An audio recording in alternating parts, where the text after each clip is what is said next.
Hey everybody, Rob here at etrailer.com, and today we're going to be taking a look at the Roadmaster Direct Connect style base plate on our 2019 Toyota Corolla. Now here's what our base plate is going to look like once we have it installed, and our base plate is going to be giving us that solid attachment point so we can hook our motorhome up with the tow bar to our Corolla, so whenever we take our motorhome on a trip, we can take our Corolla with us. Because that's the whole point of flat towing a vehicle. Being able to take that smaller vehicle so we can get around once we get to the campsite. We don't have to worry about driving our motorhome, maybe just run up to the gas station or maybe out to dinner. It's a lot easier to drive a smaller car than try to move that motorhome around. Now I know a lot of you might be looking at it and it is pretty compact and doesn't stick out too far, but I know that a lot of us don't want these sticking out or having these on the front of our car if we're not towing if we don't have to. And that's what I really like about this. So if we pull on the pull ring, you can actually pull the arm out, and it has a lot more of a discreet look to it. And putting the arms in is going to be just as easy. We'll make sure that ring is on top, push it in until the arm bottoms out, and then just rotate it until we hear it lock into place. Now a big deciding factor when it comes to what base plate you want to put on your vehicle is going to be what tow bar you're going to be using it with. And our Roadmaster Direct Connect base plate is going to work with all Roadmaster tow bars that are motorhome mounted. And what that means is that the tow bar is going to slide directly into the receiver tube, so we're not going to have to worry about a coupler or any ball mount or anything else. It's just hooked directly to the motorhome, and then the tow bar hooked directly up to our base plate. Now keep in mind it is going to be compatible with other manufacturers' tow bars with an adapter that is sold separately. And like most base plates, we're going to have a safety chain attachment point. Ours are going to be just the inside of our base plate attachment point. And you can see we got plenty of room to get most size hooks hooked on or taken off. Now keep in mind that's only going to be one component you need for a complete safe flat tow setup. For a complete setup you're going to need a base plate, a tow bar wiring, a braking system, and finally safety cables. Now obviously you can see that we did have to do some trimming so we could have the arms as well as the safety chain attachment points come out so we can have access to them. But when it comes to the installation, it is going to be a custom design specifically for our Corolla. Other than trimming the bumper here, there's really not going to be too much involved. We're only going to have to enlarge 2 holes, so we're not going to have to do any kind of major cutting or welding or anything like that. And it's definitely something you can do in your garage at home. We are going to be required to remove the fascia, and that can seem a little nerve-wracking to some people, but again, we'll give you a few tips and tricks to make it a little bit easier on you, and it's definitely something you can do at home with no special tools required. In fact, let's go and walk through the installation together. To begin our install, we want to open up the hood on our Corolla, and if we come to the front core support here, right in front of that on the grill area, we'll have a push pin at the corner, and then right at the center, right by our hood latch here, we're going to have a bolt. We need to remove all of those, so we'll grab a 10mm socket, pull the bolt out,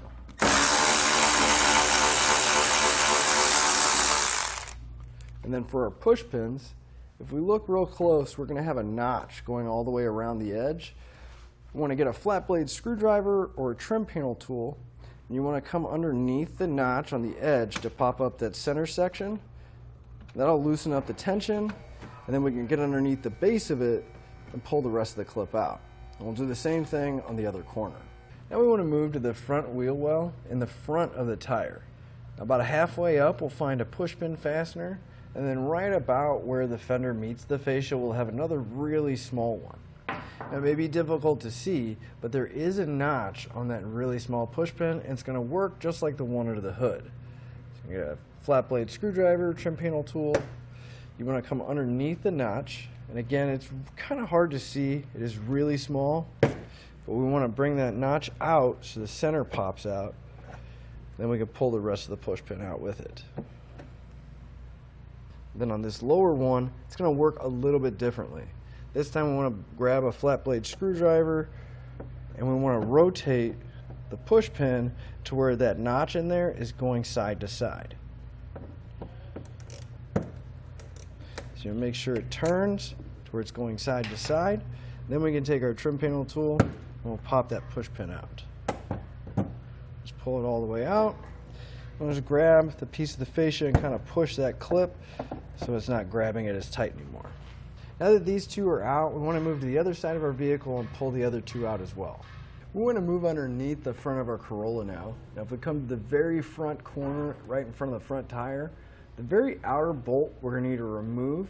And if we move along the edge here, you can see that our fascia is going to be attached to a support. We need to remove that bolt. Then we'll move forward again right towards the center. We'll have another one. And if we move all the way to the other side, we'll see that we're going to have the same bolts in the same locations. So you're going to remove all 6 of those. So we want to make sure we grab a 10mm socket and we can start pulling them all out.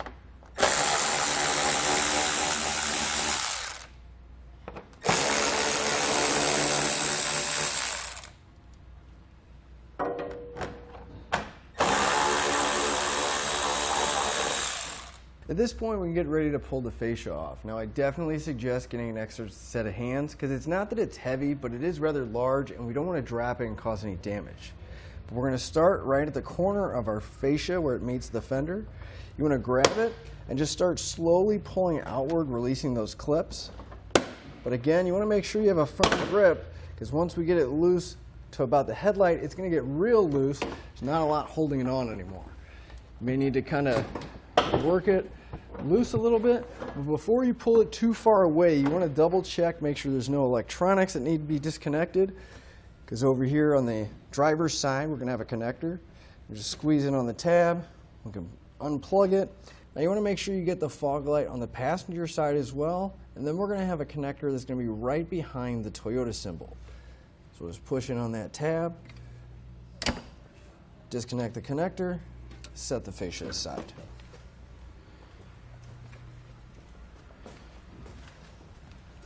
Behind the fascia, we're going to have this foam support pad right in front of our bumper core. We need to pull that out, and this you can actually just grab. It'll slide right out, and we can go ahead and set it aside.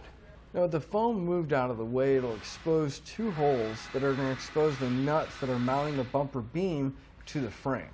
So we're going to grab a 14mm socket, and we're going to pull all 4 of those out.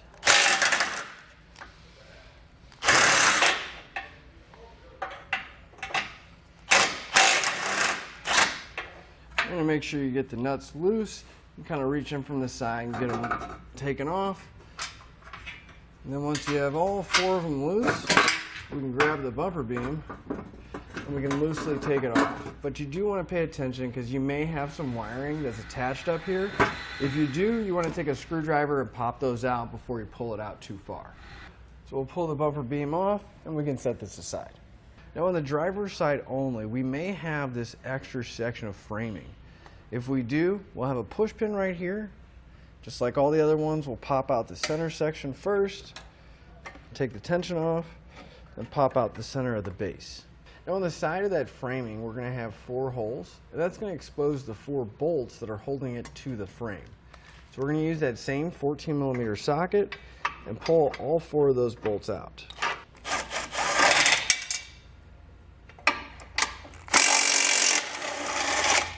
Once you get that last one loose, you want to make sure you have a grip of it, but we're going to slide it towards the front so we can take it off the studs. Then we can pull the whole section off and set it aside.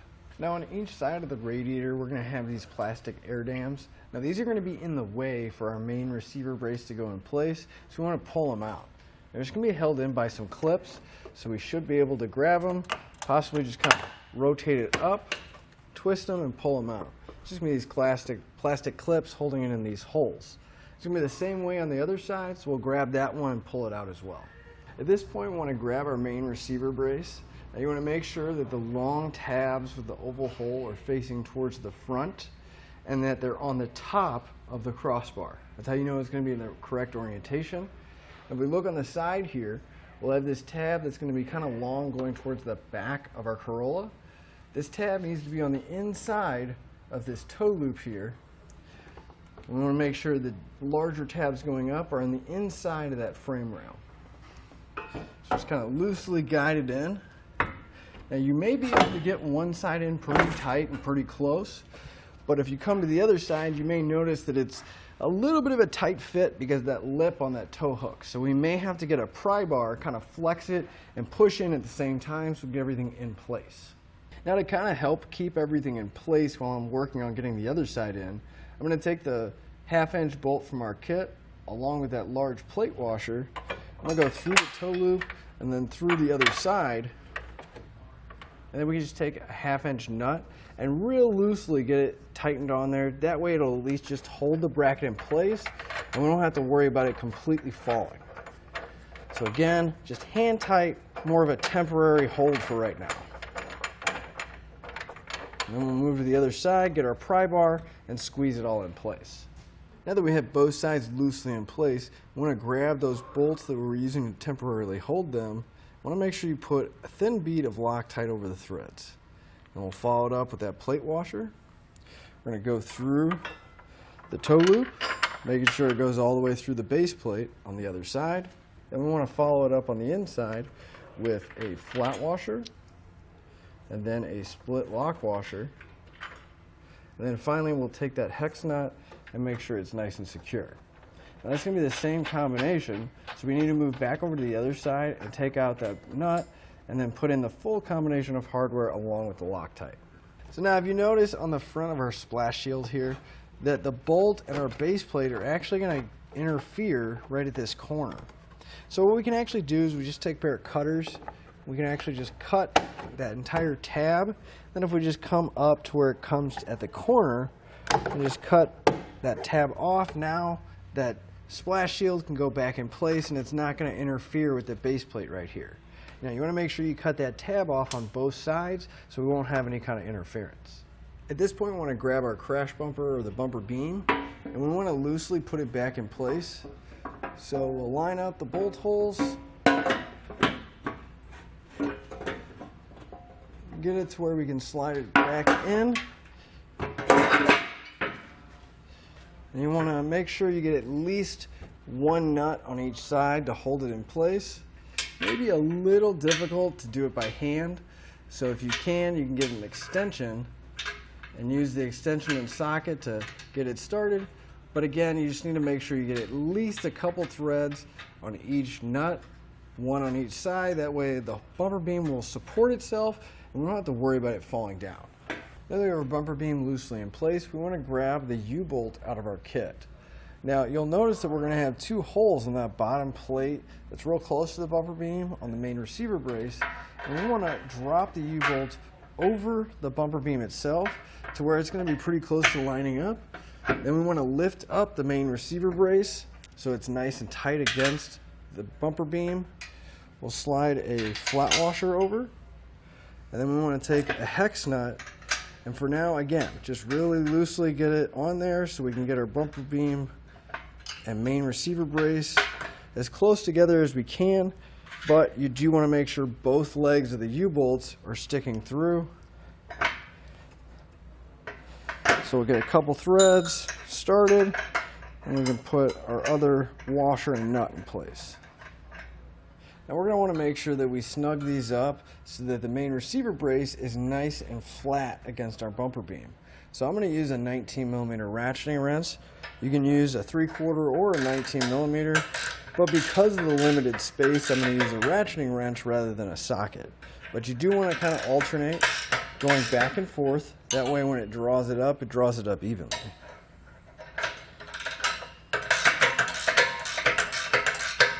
I'm also going to go back and just snug up these bolts as well. Again, I'm going to be using a 19mm wrench and socket. And we're just going to snug them up so we don't have any kind of play in our base plate. So now that our base plate, our bumper beam, and all the components are loosely in place, nice and snug, we want to come to the outside of the frame. Over here, we're on the driver's side. We want to enlarge this hole that's farthest towards the front. We can enlarge it to at least a 1/2 inch, and we want to make sure we go all the way through both sides of the frame so we can match up and meet up with the other hole on our base plate. So you can take a 1/2 inch drill bit. You just want to make sure, again, you're drilling straight and go straight through the frame.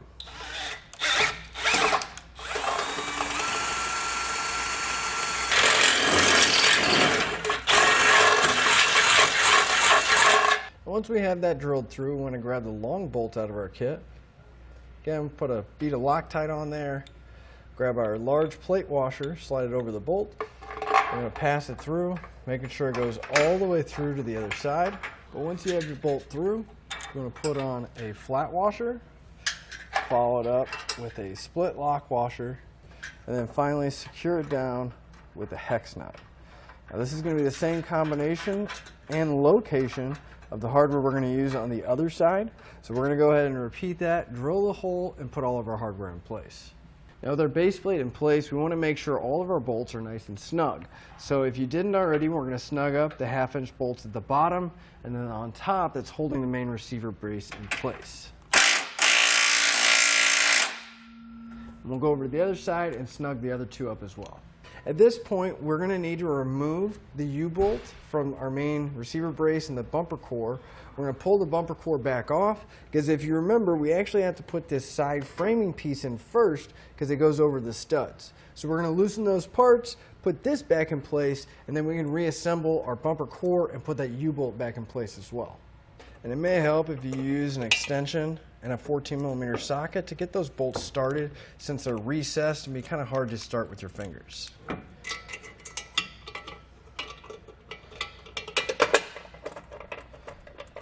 Just loosely get everything in place, then we can snug all of our hardware down.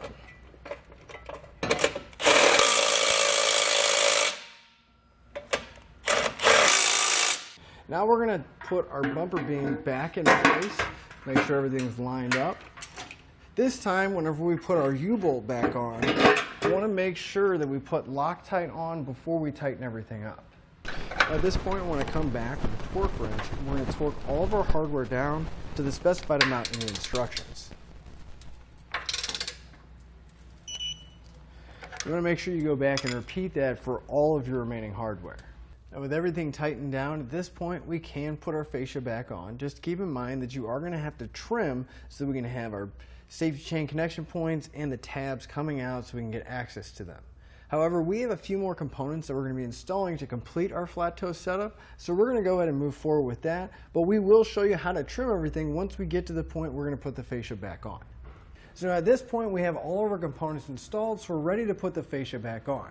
Now, I always suggest that you want to get your fascia as close as humanly possible to getting it back on, so you can kind of get everything lined up. And then I'm going to use a marker to mark out the sections we're going to need to trim so we can have our arms and safety cable attachment points come through the fascia. So we got our fascia loosely in place. Now I do have one bolt in the very center holding it up, so we don't have to worry about it falling. But if you look at the sides, you can really tell that it's not really in place, and that's because our fascia is hitting all those components. But I used that to my advantage. That way I just came back with a paint marker, and I can see exactly where I need to trim. And I can actually just use a pair of cutters and real roughly cut out the area I need to, so we can make sure the fascia does fit. Then we always go back and clean it up, get the edges nice and smooth. So you can see, like right here where our safety chain connection point is hitting, clearly the fascia needs to go back farther, so we need to have an opening there. So I just grab my cutters, and again, just make a real rough cut so we can see what we need to have open, and we can actually take advantage of the fact that we can see what we need to cut, and that way we don't cut more than we have to. So I like to do it while it's on the car, because you can see I already marked out a spot that was actually more than I had to cut. So I just like to do it this way. We cut a little bit, see if it fits, and keep going, because it's a lot easier to take more material off than it is to put it back. So we got our cuts roughly made. Now it's a good idea to double check that you can get the arm in the base plate. You want to make sure you got that little pull ring on top facing up. We'll push it in until it bottoms out and then rotate it. Now clearly the arm fits, but we can't really get access to that ring. So we should trim a little bit more out next to the base plate, because we need to reach in and get access to that ring so we can pull it and get the base plate out. So I'm going to go ahead and cut just a little bit off right here in between my base plate and the attachment for our safety chains. That way we don't have to fight that ring when we go to take them out. And what I like to do after I have everything trimmed out is to come back and file down these sharp edges. Because one, it's just going to give us a cleaner look on the front of our car, but also we don't want to end up scratching our hands when we reach in to pull that pull ring or attach anything to our base plate. Just going to use a Dremel tool, just go back and kind of, again, just file down those edges so they're not as sharp.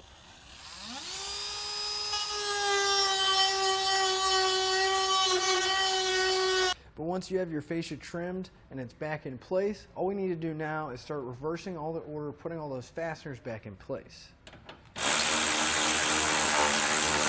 That'll finish up your installation and your look at the Roadmaster Direct Connect style base plate on our 2019 Toyota Corolla.